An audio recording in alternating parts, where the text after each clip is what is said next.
Good morning, students. How are you all?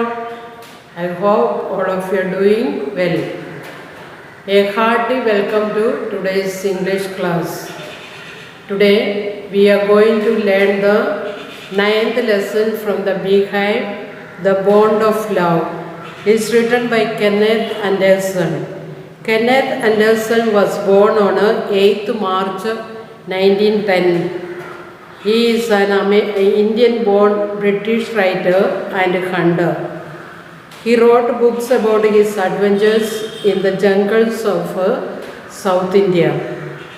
This is the story of love and friendship between an animal and a human being. Really, it is true that love has no proper language. Even the animals and birds understand the language of love. If we love them, they will love us in return. Students, take your textbook, page number 113, The Bond of Love. Before you read, can there be love and friendship between human beings and wild animals? Let us read a fascinating account of an orphaned sloth bear that was rescued by the author. Sloth bears inhabit forested areas, including the tropical rainforest of India and grasslands at lower elevations. Sloth bears have very shaggy hair and long muscles. Using their claws to dig, they can then use their lips to form a tube which can go deep into the ground or into hard to reach areas like dead trees for their food. Their main food is termites. You know the meaning of termites? Termites are the chedal in Malayalam. You can hear them suck up their food from several feet away.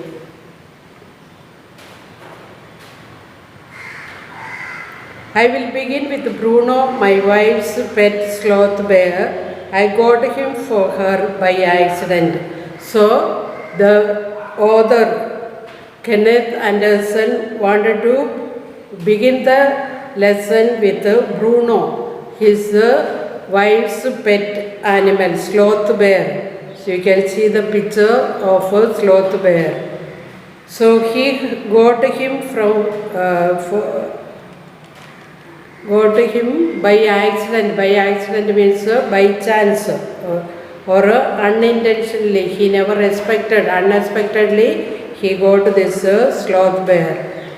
2 years ago, we were passing through the sugarcane fields near Mysore.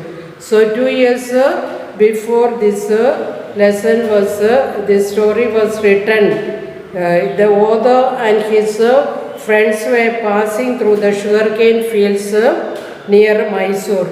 People were driving away the wild pigs from the fields by shooting at them. So the people were driving away. They were shooting the wild pigs that were destroying their crops.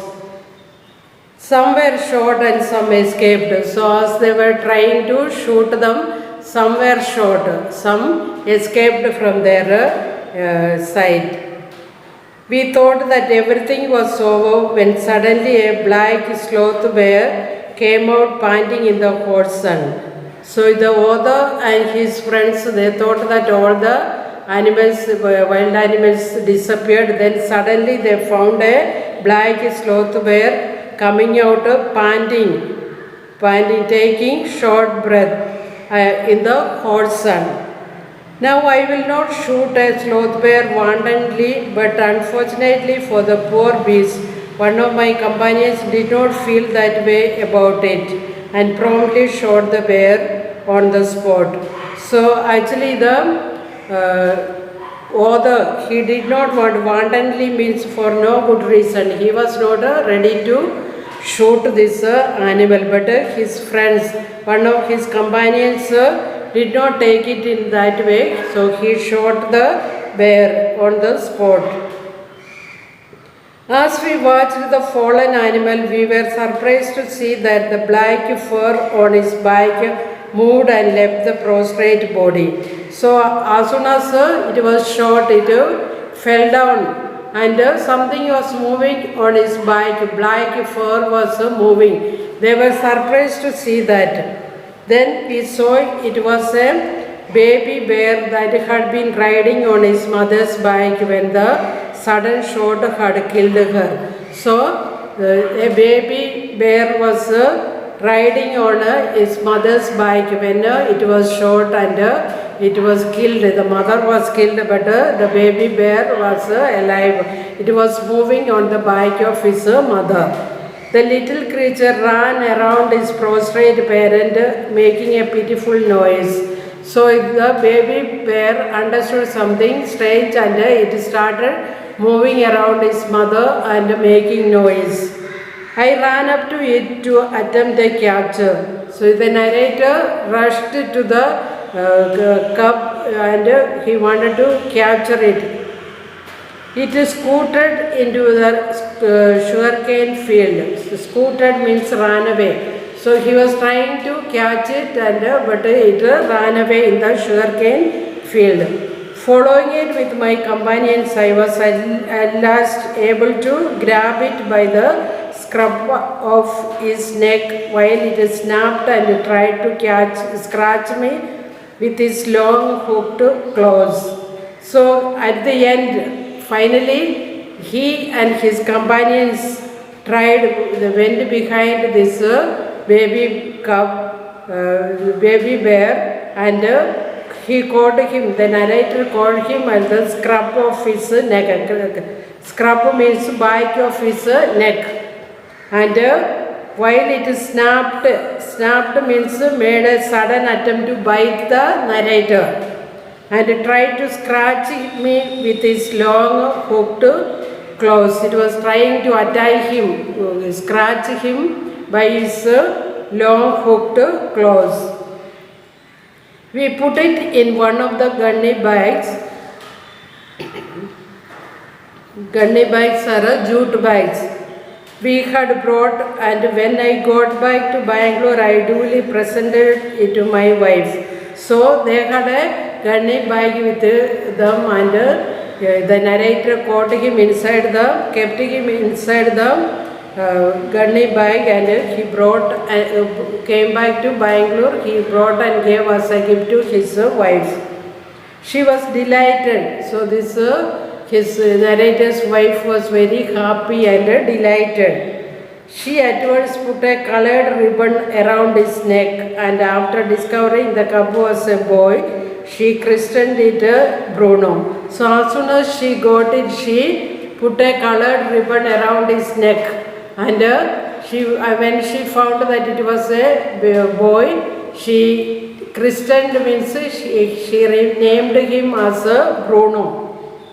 Bruno soon took to drinking milk from a bottle. So first they started to feed this little cub by giving milk in a bottle. It was but a step further, and within a very few days he started eating and drinking everything else. So within a few days he got adjusted and he started eating everything and drinking whatever was given. It was eating and drinking.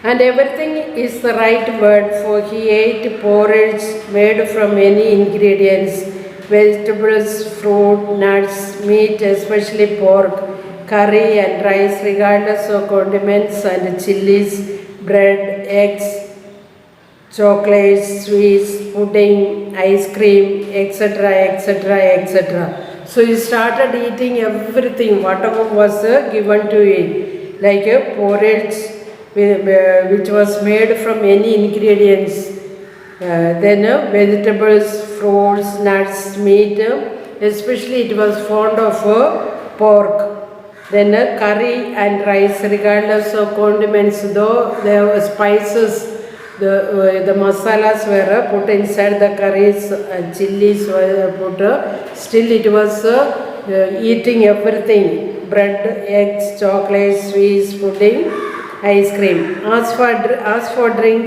milk, tea, coffee, lime juice, aerated water, buttermilk, beer, alcoholic liquor, and in fact anything liquid. It all went down with a relish. So whatever, as a whole, whatever was given, it was eating and drinking. It never made any fuss over eating and drinking.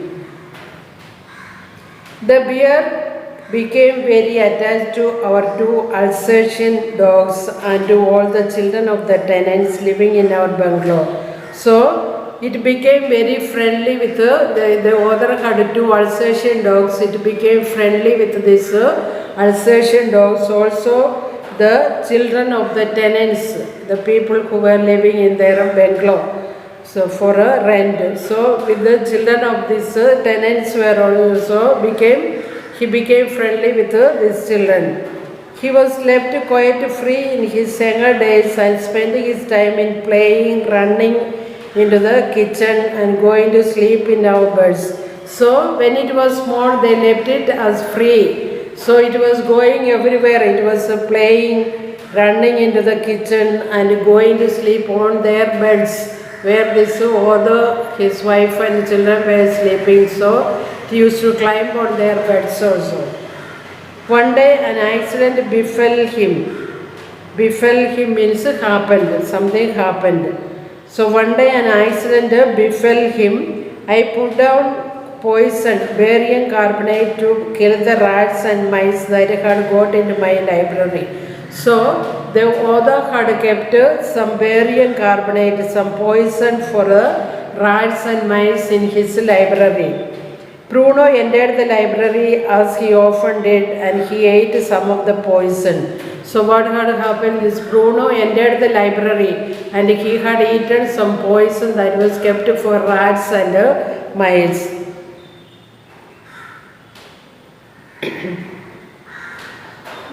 Paralysis set into the extent that he could not stand on his feet. So he was affected by this poison. Paralysis, that means he could not walk properly. So all of a sudden his legs became very stiff. But he dragged himself on his stumps to my wife who called me. So somehow it understood something was wrong. So it managed to go to his wife, and the narrator's wife called him. Wife called the narrator. I guessed what had happened. He understood, the narrator understood that something had happened. That maybe this was eaten. It was eaten, the poison that was kept in the library. Oh, I rushed in the car to the vet's residence. So all of a sudden, he took the bear in his car to the vet. Vet is the veterinary doctor. So they went to the veterinary doctor's residence. A case of poisoning, tame bear, barium carbonate, what to do? So suddenly the doctor took a medical book and he started searching for a case of poisoning, what medicine to give. Tame bear, barium carbonate, what to do? Out came his medical books and a feverish reference to index again. So he took out his medical book and he started searching for the solution or what medicine to be given to this bear. And a feverish reference to index began. He started searching in the index of the book. What poison did you say, sir? Barium carbonate. Yes. BA, barium salts. Barium carbonate. Symptoms: paralysis, treatment, injections of. Just a minute, sir. I will bring my syringe and the medicine. Soon he looked into the medical book and found out what medicine to be given, and the doctor had gone to get the syringe to give injection, syringe and medicine. He dashed back to the car, Bruno still floundering about on his stumps, but clearly weakening rapidly. So they rushed to the car and they found that Bruno was still floundering. Floundering means struggling to move, and but clearly weakening rapidly. He had become very weak by the time. Some vomiting, heavy breathing with heaving flanks and gaping mouth. So he was vomiting. The bear was vomiting and heavy breathing. And also heaving flanks means a chronic respiratory disorder of animals. So and he was with a gaping mouth, means a wide open mouth. Hold him, everybody. In goes the hypodermic Bruno. Hypodermic. So everybody came and they started catching the Bruno, and in goes. So the doctor gave injection with a hypodermic. That means a long needle used to give an injection under the skin. So with the help of a syringe, hypodermic, he gave an injection. Bruno's cues started making noise. 10 cc of the antidote enters his system without a drop being wasted. So first itself 10 cc of medicine was injected without even wasting a drop. 10 minutes later, condition unchanged. They waited for 10 minutes, but there was no improvement at all. Another 10 cc injected. 10 minutes later, breathing less stertorous. Bruno can move his arms and legs a little, although he cannot stand it. Again they gave a second time 10 cc medicine and it was injected, and 10 minutes later there was some improvement. Started breathing less stertorous. Stertorous means noisy breathing. So he improved his breathing, and Bruno can move his arms and legs a little, although he cannot stand it. This time he could move a little bit, though he cannot stand it. 30 minutes later, Bruno gets up and has a great feed. So after half an hour, Bruno was completely all right and he started eating. He looks at us disdainfully. Disdainfully means full of hate. As much as to say, what is barium carbonate to a big black bear like me? Bruno is still eating. So after half an hour, it was showing itself that as if nothing happened to it. After all, this barium carbonate is nothing to a big black bear like him. Another time he found nearly 1 gallon of old engine oil which I had drained from the sump of the Studebaker and was keeping as a weapon against the inroads of termites. So another accident also took place. Another time he drank the old engine oil that was kept removed from a Studebaker, means from an old American car, what he had removed and kept. He wanted to use it as a weapon to kill the termites. So it was kept in a place, and it went and drank this gallon of old engine oil. He promptly drank the lot, but it had no ill effects whatever. Though this time it had drunk this old engine oil, nothing, no effect was there. He was completely all right. So students, we shall stop the lesson here. Read the lesson, write down the meanings that are given in the test in your notebook. So students, thank you. Have a nice day.